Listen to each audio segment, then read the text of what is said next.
បាទសួស្តីបងប្អូនទាំងអស់គ្នាដោយមួយរយៈចុងក្រោយនេះខ្ញុំទទួលបាននៅសារជាច្រើនពីបងប្អូនយើងជាពិសេសបងប្អូនថ្មីដែលគាត់គិតថានឹងចង់បង្កើត channel ដើម្បីសាងប្រាក់ចំណូលពី YouTube ហើយក៏មានបងប្អូនយើងមួយចំនួនបាទគាត់បង្កើត channel បានមួយរយៈហើយគាត់ធ្វើបានមួយរយៈហើយបាទក៏ប៉ុន្តែគាត់នៅតែចង់និយាយថាមានអារម្មណ៍ថាបាក់ទឹកចិត្តណាបាទហើយក៏គាត់ comment មកគឺភាគច្រើននៃ comment គឺស្តៀងគ្នាទាំងអស់ពាក់ព័ន្ធជាមួយនឹង channel របស់គាត់ដែលអត់មានអ្នកមើលអត់សូវមាន view ហើយក៏អត់ grow បងប្អូនណាបាទអញ្ចឹងនៅក្នុងវីដេអូនេះខ្ញុំនឹងធ្វើការបកស្រាយជូនបងប្អូនទាំងអស់គ្នានៅចំណុចចំនួន5ហើយក៏សូមផ្ញើជូនជាពិសេសសម្រាប់បងប្អូនថ្មីបាទបងប្អូនគួរតែទស្សនាវីដេអូនេះឲ្យចប់អ្វីដែលខ្ញុំលើកឡើងគឺសុទ្ធតែជាចំណុចដែលសំខាន់សម្រាប់បងប្អូនហើយដែលខ្ញុំគិតថាអាចនឹងជួយបងប្អូននៅក្នុងការធ្វើយ៉ាងណាឲ្យ channel របស់យើងកាន់តែ grow កាន់តែរីកចម្រើនបងប្អូនណាបាទបងប្អូននៅក្នុងការសាងប្រាក់ចំណូលពី YouTube គឺខ្ញុំតែងតែនិយាយជារឿយគឺវាប្រៀបបានទៅនឹងដំណើរផ្សងព្រេងមួយដែលបងប្អូនអត់អាចគិតថាធ្វើថ្ងៃនេះបានផលស្អែកឬមួយក៏ធ្វើថ្ងៃនេះបានផលអាទិត្យក្រោយបានផលខែក្រោយទេបងប្អូនណាបាទអ្វីគឺវាស្ថិតទៅលើវត្តរបស់វាហើយវាស្ថិតទៅលើកត្តាជាច្រើនដែលបងប្អូនគួរតែអនុវត្តគួរតែធ្វើឲ្យបានត្រឹមត្រូវបងប្អូនបាទជាពិសេសគឺពាក់ព័ន្ធជាមួយនឹង mindset របស់យើងតែម្ដងបាទពាក់ព័ន្ធជាមួយនឹងផ្នត់គំនិតរបស់យើងតែម្ដងបងប្អូនណាបាទមានបងប្អូនយើងជាច្រើនដែលគាត់ចង់និយាយថាគាត់បាក់ទឹកចិត្តណាបាទគាត់ចាប់ដើម channel ទៅនៅពេលដែលគាត់ផុសវីដេអូគាត់ខំប្រឹងផលិតជាវីដេអូ original វីដេអូដែលគេថាថ្មីណាបាទគាត់ខំប្រឹងផលិតហើយនៅពេលដែលគាត់បង្ហោះទៅអត់មានអ្នកមើលបាទ channel របស់គាត់ក៏អត់មាន subscriber ពេលហ្នឹងគឺធ្វើឲ្យគាត់បាក់ទឹកចិត្តអញ្ចឹងអ្វីដែលខ្ញុំនឹងលើកឡើងជូនបងប្អូនទាំងអស់គ្នានៅថ្ងៃនេះគឺចំណុចចំនួន5គឺពាក់ព័ន្ធភាគច្រើនទៅនឹងផ្នត់គំនិតបងប្អូនណាបាទបងប្អូនសម្រាប់បងប្អូនថ្មីបាទទី1ដែលបងប្អូនត្រូវធ្វើមុនពេលដែលបងប្អូនចង់សាងប្រាក់ចំណូលពី YouTube បងប្អូនគឺបងប្អូនត្រូវរក្សានៅគោលការណ៍វិជ្ជមានជានិច្ចបងប្អូនណាបាទកុំគិតអវិជ្ជមានឲ្យសោះហេតុអីបានជាយើងនិយាយថាកុំគិតអវិជ្ជមានមានបងប្អូនយើងជាច្រើននៅពេលដែលគាត់បង្កើត channel YouTube ហើយបាទគាត់ធ្វើបានមួយរយៈពេលខ្លីបាទអាចថាមួយអាទិត្យពីរអាទិត្យមួយខែអញ្ចឹងណាបន្ទាប់មកគាត់ក៏ចាប់ផ្ដើមផលិតវីដេអូបាទនៅក្នុងកំឡុងពេលដែលគាត់ធ្វើហ្នឹងគាត់ផលិតវីដេអូជាប្រចាំថ្ងៃបាទហើយវីដេអូរបស់គាត់ហ្នឹងគឺអត់មាន view បាទពេលហ្នឹងគឺចាប់ផ្ដើមឲ្យគាត់មានគំនិតថាគាត់បាក់ទឹកចិត្តបាទគាត់គិតបែបគេហៅថាទៅផ្លូវអវិជ្ជមានណាបាទគាត់ថាប្រហែលជាអញ្ចេះប្រហែលជាអញ្ចោះប្រហែលជា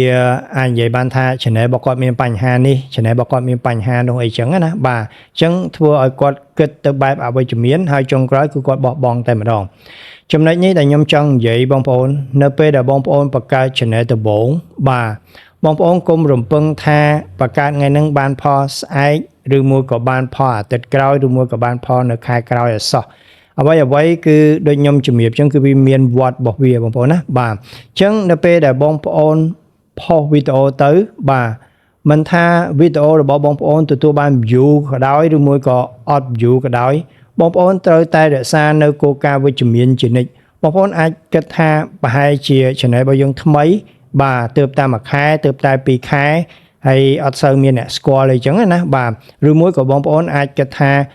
ប្រហែលជាវីដេអូរបស់យើងគឺជា content បែបគេអត់សូវចាប់អារម្មណ៍អញ្ចឹងយើងព្យាយាមរកនៅ content ណាដែលវាមានគេហៅថាលក្ខណៈគេចាប់អារម្មណ៍ច្រើនបាទអញ្ចឹងចំណុចអស់នេះនៅពេលដែលបងប្អូនចាប់ផ្ដើមគិតទៅផ្លូវវិជ្ជមានគឺវាធ្វើឲ្យទឹកចិត្តរបស់យើងគឺកាន់តែចង់បន្តទៅមុខទៀតបាទបើសិនជាបងប្អូនគិតថាអត់មាន view ហើយបងប្អូនឈប់ធ្វើបាទអាចនិយាយបានថាយើងបាក់ទឹកចិត្តណាបាទអញ្ចឹងចុងក្រោយគឺបងប្អូនបោះបង់ហើយអញ្ចឹងការរក្សានៅគោលការណ៍វិជ្ជមាននេះគឺជារឿងសំខាន់ជាទីបំផុតម្ដងទៀតបងប្អូនត្រូវគិតថានៅពេលដែលយើងផុសវីដេអូទៅវាអាចនឹងមាតិការបស់យើងបាទជាមាតិកាដែលគេអត់សូវចាប់អារម្មណ៍ឬមួយក៏អាចនឹង channel របស់យើងបាទទៅនឹង channel ថ្មីអត់ទាន់សូវមាន subscriber ហើយក៏អត់សូវមានអ្នកស្គាល់អីចឹងណាបាទអញ្ចឹងពេលហ្នឹងគឺនៅពេលដែលយើងគិតបែបហ្នឹងបាទវាធ្វើឲ្យអារម្មណ៍របស់យើងគឺ តស៊ូទៅមុខបាទយើងគិតនៅផ្លូវវិជ្ជមានហើយយើងអាចនិយាយបានថាយើងបន្តទៅមុខទៀតចាំមើលទុកពេលមួយរយៈដើម្បីឲ្យគេស្គាល់ channel របស់យើងឬមកក៏យើងព្យាយាមស្វែងរក content ណាដែលល្អអញ្ចឹងណាបាទនេះគឺជាចំណុចសំខាន់នៃការគិតវិជ្ជមានចំពោះការធ្វើ YouTube បាទបងប្អូនចំណុចទី2គឺពាក់ព័ន្ធជាមួយនឹងការអត់ធ្មត់បាទមានបងប្អូនយើងមួយចំនួនគឺខ្ញុំអាចនិយាយបានថាមួយចំនួនធំគឺគាត់ឆាវឆាវយ៉ាងម៉េចនៅពេលដែលគាត់ផុសវីដេអូទៅបាទអត់មាន view ហើយពេលហ្នឹងគឺគាត់មានអារម្មណ៍ថាខឹងបាទខឹងហើយនៅពេលដែលគាត់ខឹងហ្នឹងគឺអាចនិយាយបានថាវាបណ្ដាលមកពីការគិតអវិជ្ជមានរបស់យើងដែរបាទបើសិនជាយើងគិតទៅលើផ្លូវវិជ្ជមានគឺនោះបងប្អូននឹងអាចធ្វើឲ្យអារម្មណ៍របស់យើងគឺមានការអត់ធ្មត់តស៊ូទៅមុខទៀតតែបើសិនជាបងប្អូនគិតអវិជ្ជមានបាទនោះបងប្អូននឹងអស់ការអត់ធ្មត់ហើយចឹងការតស៊ូអត់ធ្មត់នេះគឺជារឿងសំខាន់ហើយបងប្អូនគួរតែអនុវត្តឲ្យបានជាប់ជាប្រចាំយើងត្រូវគិតថាធ្វើអីក៏ដោយគឺវាអត់អាចងាយស្រួលទេបងប្អូនណាបាទគឺទាមទារឲ្យមានការតស៊ូអត់ធ្មត់ជាប់ជានិច្ចបងប្អូនបាទមិនថាទៅធ្វើ YouTube ទេបងប្អូនធ្វើអីក៏ដោយបើសិនជាបងប្អូនអត់មានការតស៊ូអត់មានការអត់ធ្មត់ទេគឺបងប្អូននឹងបរាជ័យហើយបងប្អូនណាបាទបងប្អូនចំណុចទី3គឺបងប្អូនកុំគិតច្រើនហើយធ្វើវាជាប់ជាប្រចាំនៅពេលដែលបងប្អូនបង្ហោះវីដេអូបាទមិនថាជាវីដេអូមិនថាជា post បងប្អូនកុំគិតច្រើនបាទគ្រាន់តែគិតថា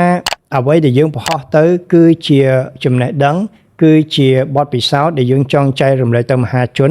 វាគឺជាអត្ថប្រយោជន៍មួយដែលយើងគិតថាចង់បង្ហាញទៅមហាជនអញ្ចឹងមានអ្នកមើលឬមិនមានអ្នកមើលយើងកុំគិតច្រើនបាទអ្វីដែលយើងត្រូវធ្វើគឺយើងត្រូវធ្វើជាប់ជាប្រចាំបងប្អូនណាបាទពាក្យថាជាប់ជាប្រចាំបងប្អូនគឺបងប្អូនត្រូវធ្វើឲ្យបានជារៀងរាល់ពេលជារៀងរាល់ថ្ងៃទៅតាមម៉ោងដែលយើងកំណត់បងប្អូនណាបាទនេះគឺជារឿងដែលសំខាន់ហើយពាក់ព័ន្ធជាមួយនឹងការធ្វើជាប់ជាប្រចាំនេះទៀតសោតបងប្អូនគឺ YouTube គាត់ឲ្យតម្លៃណាបាទមិនថាបណ្ដាញសង្គម YouTube ទេបងប្អូនបណ្ដាញសង្គមផ្សេងៗដូចជា Facebook TikTok អីគឺគាត់ឲ្យតម្លៃទៅលើការ active នេះណាបើសិនជាបងប្អូនបង្កើត channel ឬមួយក៏បងប្អូនបង្កើត page ឬមួយក៏បងប្អូនបង្កើត account ហើយបងប្អូនទុកចោលបាទបងប្អូនអត់ active វាស្មើនឹងប្រព័ន្ធរបស់algorithm របស់ YouTube បាទឬមួយក៏ social media ផ្សេងៗហ្នឹងគឺគាត់គិតថា channel របស់យើង page របស់យើងគឺជា page ងាប់គឺជា channel ងាប់បង្កើតឲ្យអត់មានបង្ហោះ content អីចឹងណាបាទអញ្ចឹងអាហ្នឹងគឺជាគេហៅថា system របស់ YouTube គាត់នឹងចាប់ចំណុចហ្នឹងអញ្ចឹងនៅពេលដែលគាត់គិតថា channel របស់យើងបាទអត់ active ហើយអត់មានវីដេអូហើយអត់សូវដែលផុសវីដេអូហើយគឺពេលហ្នឹងហើយគឺបាទគាត់នឹងតម្លាក់ impression ហើយបងប្អូនបាទគឺអត់សូវមាន view ទេបាទនេះគឺជាចំណុចសំខាន់បាទបងប្អូនចំណុចទី4គឺវាពាក់ព័ន្ធជាមួយនឹងចំណុចទី2ដែរគឺការរក្សានៅភាពអត់ធ្មត់គឺនោះគឺការទុកពេលវេលាឲ្យ YouTube បងប្អូនណាបាទបងប្អូនត្រូវដឹងថានៅពេលដែលបងប្អូនបង្កើត channel ដំបូងបាទ YouTube ក៏ដឹងថា channel របស់យើងចង់និយាយពីអីទេ niche content ប្រភេទអីទេអញ្ចឹងពេលហ្នឹងគឺអាចនិយាយបានថាបើយើងប្រៀបធៀបជាមួយអ្នកស្គាល់គ្នាណាបាទដោយបងប្អូនស្គាល់ខ្ញុំដំបូងអញ្ចឹងបងប្អូនអត់ដឹងថាខ្ញុំធ្វើអីទេហើយខ្ញុំក៏អត់ដឹងថាបងប្អូនធ្វើអីដែរអញ្ចឹងដើម្បីឲ្យស្គាល់គ្នាទៅវិញទៅមកបាទឲ្យដើម្បីឲ្យដឹងថាម្នាក់ធ្វើអីគឺយើងត្រូវការពេលវេលាស្គាល់គ្នាឲ្យបានច្បាស់បាទ YouTube ក៏ដូចគ្នានៅពេលដែលបងប្អូនបង្កើត channel ដំបូងបាទបងប្អូនត្រូវដឹងថា YouTube algorithm របស់ YouTube ប្រព័ន្ធ YouTube ក៏អត់ដឹងថា channel របស់យើងនឹងចង់និយាយពីអីទេអញ្ចឹងវាទាមទារឲ្យយើងបាទផលិតជាមាតិកាផុសជាប្រចាំហើយមាតិកាទៀតសោតបងប្អូនត្រូវតែជាប្រភេទ niche content បាទន័យថាជាប្រភេទមាតិកាតែមួយកុំឲ្យលាយឡំបងប្អូនណាបាទបើសិនជាបងប្អូនផលិតមាតិកាបែបលាយឡំបងប្អូនគឺប្រកាសណាស់គឺ YouTube ក៏អត់ដឹងថាchannel របស់យើងនិយាយពីអីទេបើសិនជាបងប្អូនបាទធ្វើមាតិកាប្រភេទព័ត៌មានបាទយើងផុសតែពីព័ត៌មានជាប្រចាំអញ្ចឹងទៅបើសិនជាបងប្អូនធ្វើមាតិកាប្រភេទម្ហូបបាទយើងផុសប្រភេទមាតិកាម្ហូបជាប្រចាំអញ្ចឹងទៅបាទបន្ទាប់ពីហ្នឹងមកគឺបងប្អូនត្រូវទុកពេលវេលាឲ្យ YouTube មួយរយៈពេលវែងបាទអាចនិយាយបានថាសមគួរដែរ 2 ខែ 3 ខែដែរដើម្បីឲ្យគាត់រត់ដាក់ណាបាទគេថារត់ដាក់ដឹងថា channel របស់យើងគឺជា channel ប្រភេទអីបាទជា channel និយាយពីអីហើយគាត់នឹងធ្វើការ recommend channel យើងទៅកាន់ viewer ឲ្យត្រូវជាមួយនឹងបាទប្រភេទ content របស់យើងនេះគឺជាការទុកពេលវេលាឲ្យ YouTube បងប្អូនណាបាទចំណុចទី5បងប្អូនចំណុចចុងក្រោយពាក់ព័ន្ធជាមួយនឹងបច្ចេកទេសនៅក្នុងការ post ហើយនឹងប្រភេទមាតិកាដែលបងប្អូន post ទៅ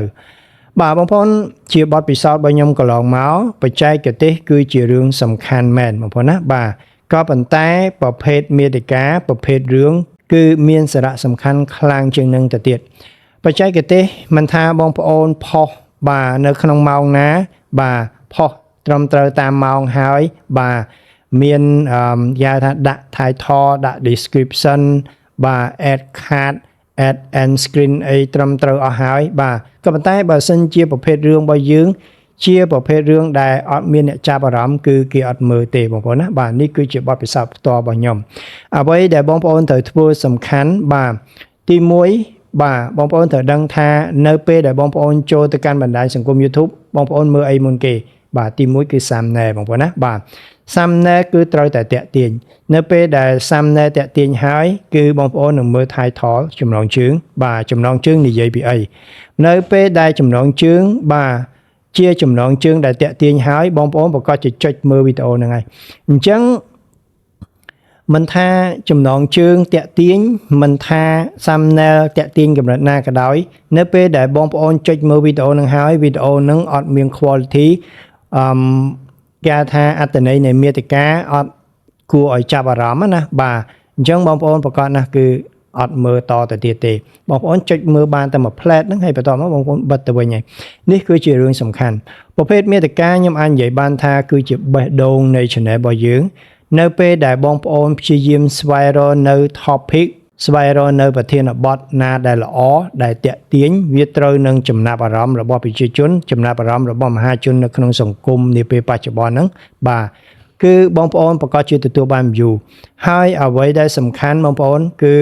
ចំណុចដែលគេមើលវីដេអូរបស់យើងគេមើលកាន់តែយូរ YouTube នឹងរុញវីដេអូនឹងកាន់តែខ្លាំងបងប្អូនណាបាទនេះគឺជាចំណុចសំខាន់បងប្អូនត្រូវចាំណាបាទ title យើងបាទthumbnail យើងល្អកម្រិតណាក៏ដោយមើលទៅគេតាក់ទាញមែនបាទគេចុចមើលតែបើសិនជាគេចុចមើលហើយបាទគេមើលអត់យូរគេចាក់ចេញទៅវិញគឺវីដេអូរបស់បងប្អូនអត់មាន view ទេក៏ប៉ុន្តែនៅពេលដែលគេមើលហើយបាទសាច់រឿងគឺល្អសាច់រឿងគួរឲ្យតាក់ទាញសាច់រឿងវាបង្កើតចំណាប់អារម្មណ៍មហាជនចំណាប់អារម្មណ៍អ្នកមើលឲ្យគាត់តាមដានតទៅមុខទៀតបាទអញ្ចឹងនៅពេលដែលអ្នកមើលគាត់មើលវីដេអូនឹងកាន់តែយូរបាទនោះ YouTube នឹងរុញវីដេអូរបស់យើងកាន់តែខ្លាំងបងប្អូនណាបាទនេះគឺជាចំណុចសំខាន់បាទអញ្ចឹងពាក់ព័ន្ធជាមួយនឹងបច្ចេកទេសហើយនឹងប្រភេទរឿងនេះគឺជាចំណុចសំខាន់ហើយអ្វីដែលខ្ញុំសង្កត់ធ្ងន់ខ្លាំងជាងគេបងប្អូនគឺប្រធានបទបងប្អូនត្រូវស្វែងរកប្រធានបទណាដែលល្អដែលតាក់ទាញដែលអាចរុញអ្នកមើលឲ្យមើលកាន់តែយូរបងប្អូនណាបាទនេះគឺជាចំណុចសំខាន់បាទបងប្អូននេះគឺជាការបកស្រាយនៅ5ចំណុចសម្រាប់បងប្អូនជាពិសេសបងប្អូនថ្មីដែលទើបនឹងបង្កើត channel ដើម្បីសាងប្រាក់ចំណូលពី YouTube ហើយបងប្អូនធ្វើបានមួយរយៈទៅបងប្អូនមានអារម្មណ៍ថាបាក់ទឹកចិត្តបាទសង្ហាក់ចិត្តវីដេអូខំធ្វើ original ហើយក៏ប៉ុន្តែនៅតែអត់មាន view បាទផុសត្រឹមត្រូវតាមគោលការណ៍ផុសត្រឹមត្រូវតាមបច្ចេកទេសហើយនៅតែអត់មានអ្នកមើលបាទអ្វីដែលខ្ញុំបកស្រាយជូនបងប្អូនទាំងអស់គ្នានៅថ្ងៃនេះគឺអាចជា tip មួយជូនបងប្អូនសម្រាប់បងប្អូនបាទពិចារណាហើយអនុវត្តធ្វើយ៉ាងណាឲ្យ channel របស់យើងកាន់តែ grow បងប្អូនណាបាទបងប្អូនអរគុណបងប្អូនទាំងអស់គ្នាដែលបានចំណាយពេលវេលាតាមដានទស្សនាវីដេអូខ្ញុំតាំងពីដើមរហូតដល់ចប់ជាចុងក្រោយបងប្អូនកុំភ្លេចណាបាទជួយចុច like subscribe និងរូបកណ្ដឹងដើម្បីទទួលបាននូវចំណេះដឹងថ្មីៗពាក់ព័ន្ធជាមួយនឹងការសាងប្រាក់ចំណូលពី YouTube គន្លឹះក៏ដូចជាបច្ចេកទេសល្អៗនៅក្នុងការប្រើប្រាស់ AI ក៏ដូចជាចំណេះដឹងនៅក្នុងការផលិតមាតិកាជាពិសេសមាតិកាសម្រាប់បណ្ដាញសង្គម YouTube បាទដើម្បីសាងប្រាក់ចំណូលពី YouTube